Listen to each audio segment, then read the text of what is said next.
Hebrews chapter 12.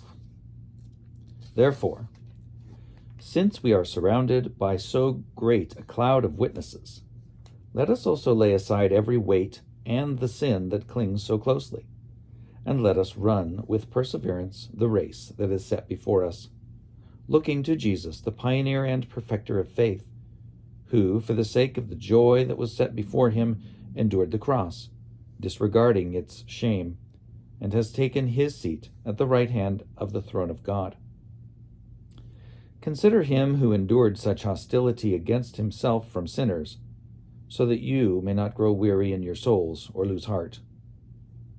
In your struggle against sin, you have not yet resisted to the point of shedding your blood, and you have forgotten the exhortation that addresses you as children.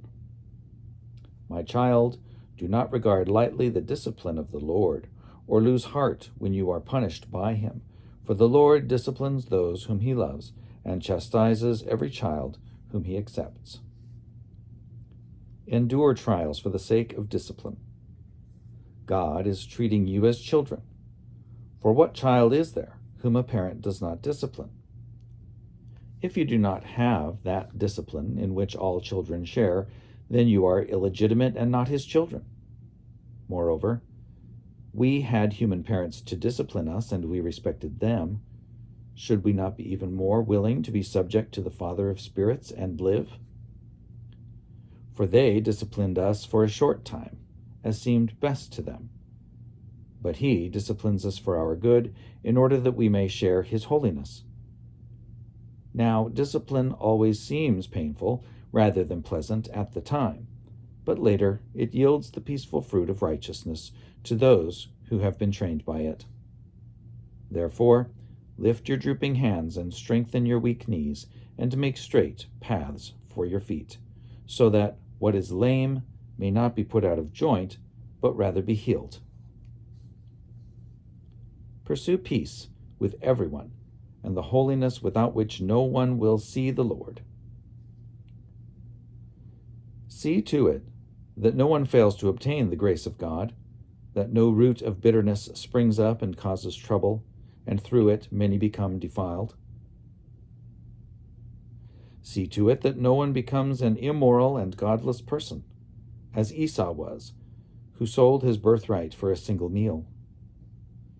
You know that later, when he wanted to inherit the blessing, he was rejected, for he found no chance to repent, even though he sought the blessing with tears. You have not come to something that can be touched, a blazing fire, and darkness, and gloom, and a tempest, and the sound of a trumpet, and a voice whose words made the hearers beg that not another word be spoken to them. For they could not endure the order that was given, "If even an animal touches the mountain, it shall be stoned to death." Indeed, so terrifying was the sight that Moses said, "I tremble with fear." But you have come to Mount Zion, and to the city of the living God, the heavenly Jerusalem, and to innumerable angels in festal gathering, and to the assembly of the firstborn who are enrolled in heaven,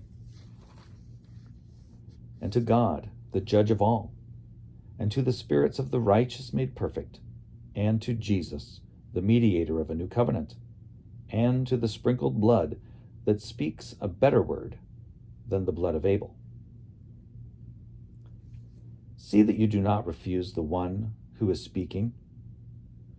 For if they did not escape when they refused the one who warned them on earth, how much less will we escape if we reject the one who warns from heaven? At that time his voice shook the earth, but now he has promised, "Yet once more I will shake, not only the earth, but also the heaven." This phrase, "yet once more," indicates that removal of what is shaken, that is, created things, so that we cannot be shaken, may remain. Therefore, since we are receiving a kingdom that cannot be shaken, let us show gratitude, by which we may offer to God an acceptable worship with reverence and awe. For indeed, our God is a consuming fire.